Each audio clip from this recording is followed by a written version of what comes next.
Alors, donc on est trois ce soir pour vous servir. Hervé Morin, qui est l'ingénieur commercial, qui est sur le terrain en Bretagne, donc qui s'occupe voilà, de votre région, de votre magnifique région. Il ne va pas trop parler ce soir, mais bon, il peut se montrer peut-être. Je ne sais pas si on le voit, Oui, là je ne vois pas tous les intervenants.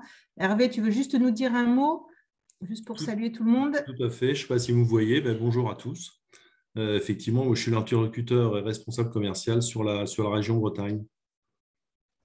Ça fait Voilà, et plaisir de vous nous rencontrer. aurons, pardon, et nous aurons aussi Nicolas Daubourg qui vous montrera les fonctionnalités clés des logiciels que vous pourrez mettre à disposition de vos clients dans le cadre du dispositif BPI.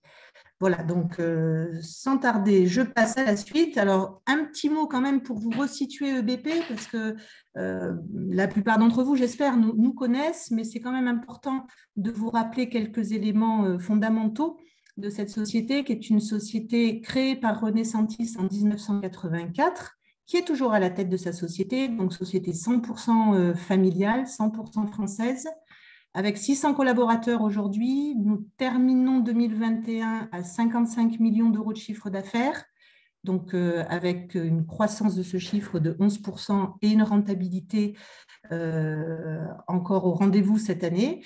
On n'a pas le résultat définitif, mais on sait qu'il sera positif.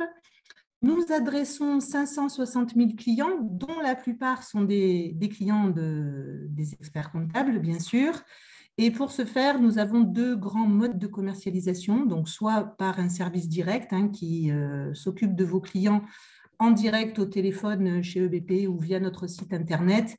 Et on s'appuie également sur un réseau de revendeurs qui maille le territoire français pour apporter un service de proximité à ceux d'entre vos clients qui ont besoin d'un accompagnement de proximité et qui ont besoin aussi d'éléments d'écosystème autour de leur logiciel, que ce soit du matériel, de la téléphonie, du télécom, enfin de la connexion Internet ou autre. Donc voilà, on adresse les clients de deux grandes manières différentes qui sont tout à fait complémentaires. Nous comptons aujourd'hui 4 500 experts comptables partenaires de BP. Alors, la plupart de ces 500 experts partenaires sont des experts qui font le choix de BP, plutôt le choix de BP pour équiper leurs clients, mais qui ne sont pas forcément équipés, eux, cabinets, en interne avec nos logiciels. Les cabinets qui utilisent nos logiciels en interne sont à peu près au nombre d'un petit millier. Voilà, ça ne varie pas beaucoup, mais depuis plusieurs années, on est autour de ce nombre-là. Et puis, on aime bien rappeler, parce que quand vous conseillez un logiciel à vos clients, il faut qu'il soit satisfait. Et pour qu'il soit satisfait, il faut que le service d'assistance soit très bon. Et c'est le cas chez EBP, c'est quelque chose que l'on surveille de très près. On a un baromètre tous les mois qui est fait par une société indépendante. Et le dernier baromètre, mais c'est comme ça tous les mois depuis 2 ans maintenant, nous amène à 98% de taux de satisfaction de nos clients sur le centre d'assistance technique. Donc ça, c'est un point important pour vous parce que ça prouve que vous pouvez compter sur nous. Alors, on a un service dédié donc, que je dirige qui comporte 14 personnes, qui est là pour vous accompagner au quotidien dans l'accompagnement de vos clients. Donc, pour ça, on a mis en place un certain nombre de contrats de partenariat qu'on vous développera si vous êtes intéressé, qui vous permet d'avoir toute une batterie de services chez EBP, mais ce n'est pas l'objet ce soir. On n'aura pas le temps de tout développer. Donc, si vous avez des besoins, on en parlera en one-to-one et on trouvera une solution ensemble pour vous accompagner au mieux. Mais sachez que vous avez des interlocuteurs dédiés qui sont nommés et qui sont là pour s'occuper de vous au quotidien. Donc, le service comporte 14 personnes qui sont vraiment exclusivement tournées vers l'accompagnement des cabinets, puisque on veut vraiment que le cabinet reste au cœur de la relation avec nos clients. Et donc, Hervé, que vous avez vu tout à l'heure, s'occupe de la Bretagne et on a 3 autres personnes comme ça qui se partagent le territoire français et qui sont secondées dans leurs tâches par des gens qui sont au téléphone toute la journée, basés à Rambouillet et qui travaillent en binôme donc, avec les commerciaux terrain que vous voyez là. Alors, dans le cadre de dispositifs BPI, on a voulu faire simple. C'est que vous ayez une seule adresse mail pour nous contacter, quelle que soit votre question, vous envoyez un mail à expert.fr@bp.com en mettant pour objet dispositif BPI OEC Bretagne et quelqu'un vous rappellera, prendra contact avec vous pour voir avec vous quel est le meilleur logiciel à proposer à votre client pour évaluer un petit peu le besoin. Parce que bon, vous êtes nombreux là autour de la table, donc, et puis on n'a pas beaucoup de temps, donc on ne peut pas vous former au logiciel, on ne peut pas tout vous dire ce soir. Donc l'idée, c'est que si vous avez un besoin pour un de vos clients, vous nous envoyez un mail. Le premier client, on l'accompagnera, on le démarrera avec vous. Et puis, après, vous serez un petit peu plus aguerri et ça se passera bien. On vous a aussi mis à disposition un certain nombre d'outils. Alors, normalement, si je fais ça, est-ce que ça va marcher? Un certain nombre d'outils qu'on vous transmettra. Alors, comment je masque? Je suis embêtée là avec l'affichage Zoom. Ce que je voulais vous dire, c'est qu'on vous a mis à disposition des tableaux comparatifs puisqu'on a plusieurs outils de gestion commerciale. Alors, est-ce que c'est le bon? J'arrive pas à masquer la... Ah, ben voilà, tout simplement. Hop. Donc, par exemple, quand vous avez un client qui a besoin d'un outil de facturation, vous allez vous demander, en fonction de son activité, en fonction de ses besoins, ce qu'il faut lui mettre, puisqu'on a 4 types de logiciels différents de gestion commerciale. Vous voyez, devis, facturation active, gestion commerciale active. Et on va vous envoyer ces fiches comparatives pour que déjà, vous puissiez avoir une première idée de chacune des fonctionnalités couvertes par les produits. Mais le mieux, ça sera quand même de nous appeler. On a fait la même chose pour bâtiment. Bon, je passe vite, vous les aurez. Et puis, encore une fois, le mieux, c'est de prendre contact avec nous. On vous a mis aussi, pour que vous gagniez du temps, une fiche navette que vous pourrez nous compléter et nous envoyer pour directement nous donner toutes les informations nécessaires pour qu'on crée le client dans le cadre du dispositif et qu'on lui mette à disposition le logiciel que vous souhaitez. Donc, encore une fois, pour choisir le logiciel, on vous rappellera, on vous accompagnera là-dessus. Ne soyez pas inquiets, on a tout prévu pour.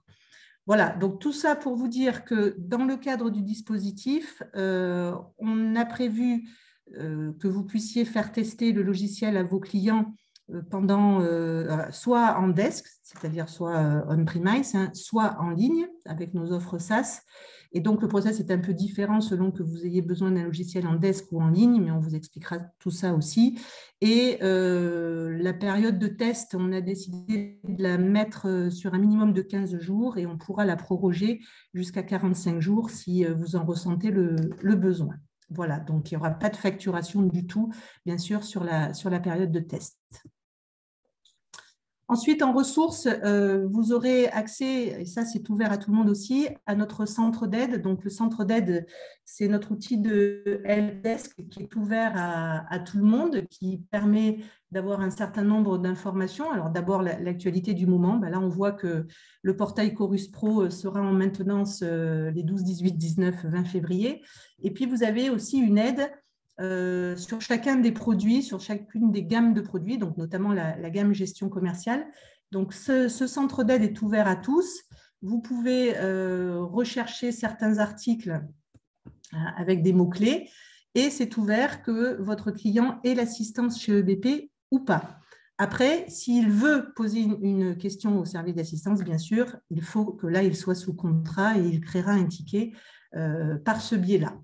Donc voilà, on vous a mis aussi le lien vers ce centre d'aide, ainsi que le lien, les 2 liens pertinents pour bien démarrer, c'est-à-dire la première chose à faire quand votre client démarrera avec nous, ou vous, en tant que partenaire, ce sera de créer votre compte BP et puis de lire et de prendre connaissance de la procédure d'installation des logiciels. Vous serez guidé vraiment pas à pas en suivant les liens vers ces 2 articles.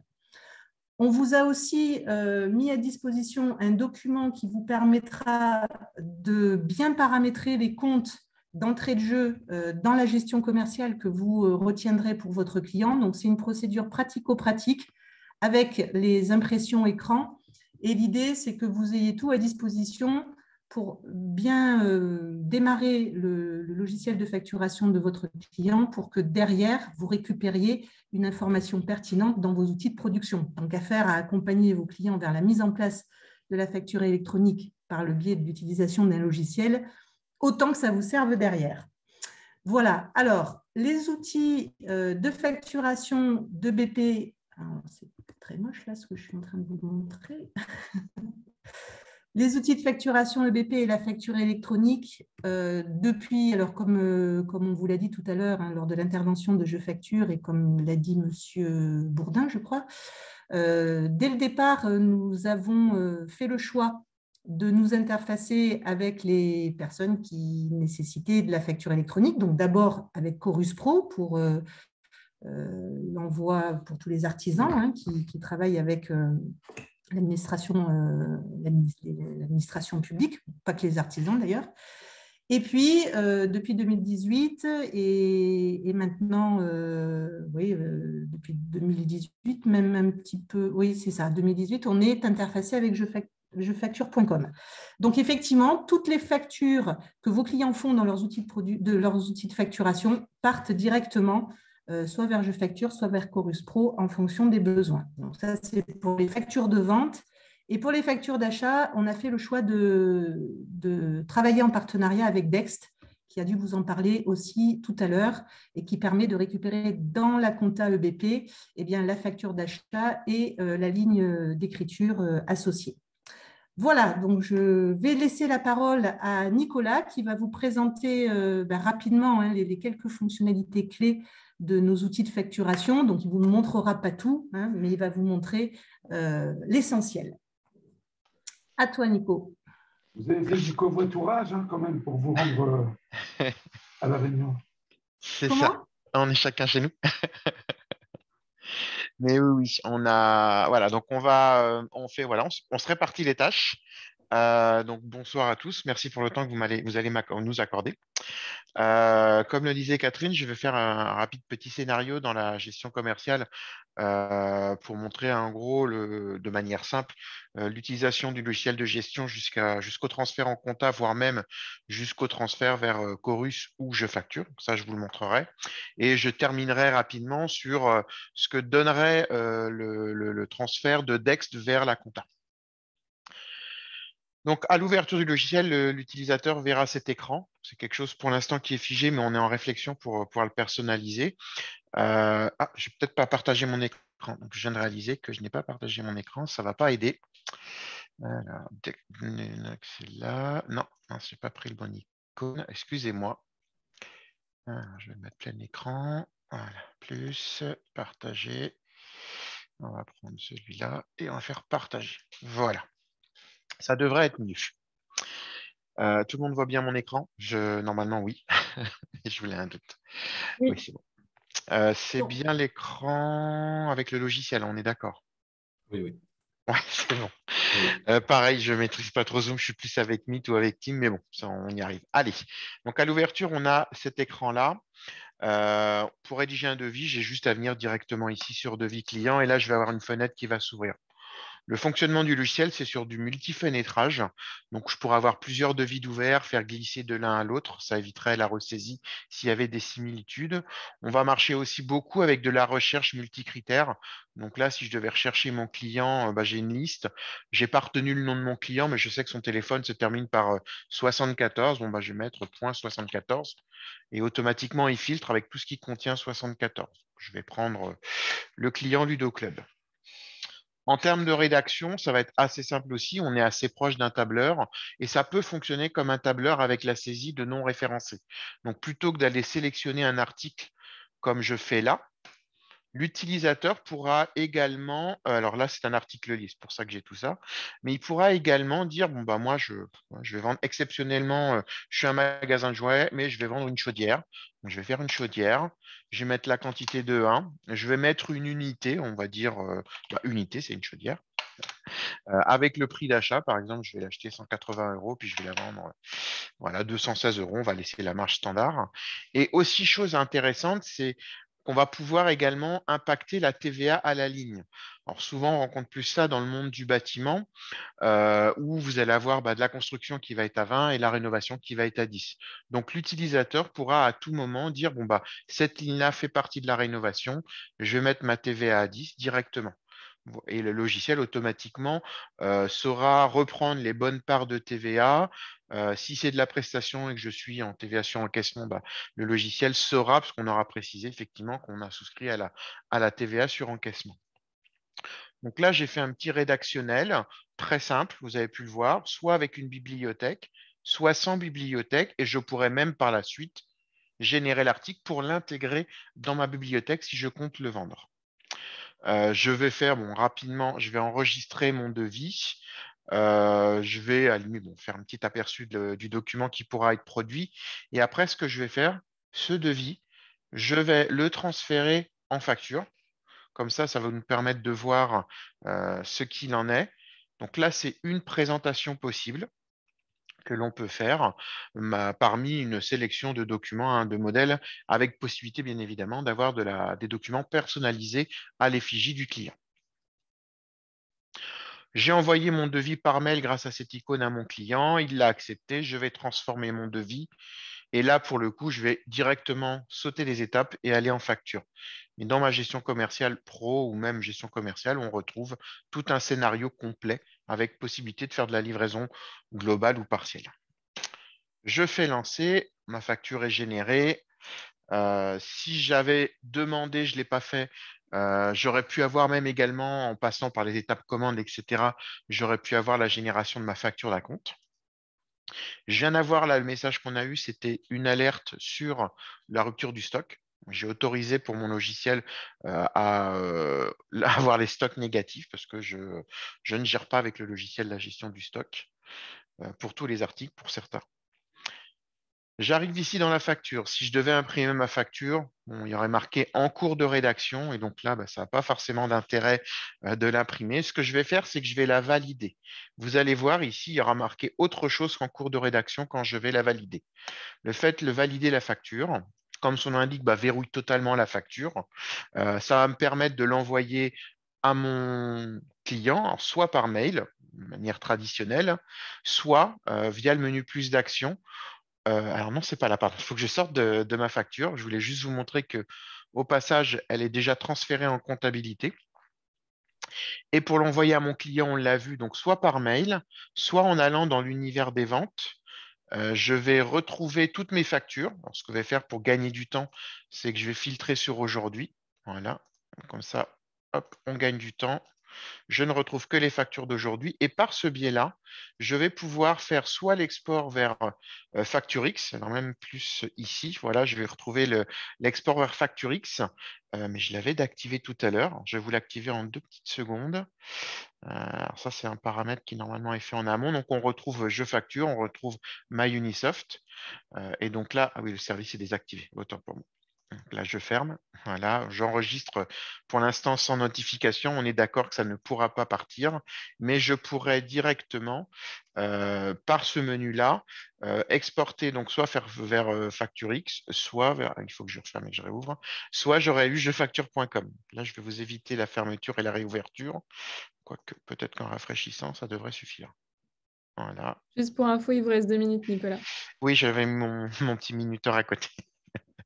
Donc, j'aurais eu, alors je ne l'ai pas, mais là, j'ai l'export FactureX qui me permet de faire la télétransmission comme son indique, des factures vers la plateforme FactureX ou jefacture.com. J'aurais également, donc ça, c'est la dernière chose que je voulais vous montrer, c'était côté compta. On a la possibilité de retrouver toutes les factures issues de la dématérialisation de DEX. Donc, en gros, dans DEX, on a monté les factures, elles ont été reconnues et elles redescendent. Et donc, on a les écritures qui sont passées et autre chose, l'utilisateur retrouvera d'un simple clic l'information du document qui a été scanné.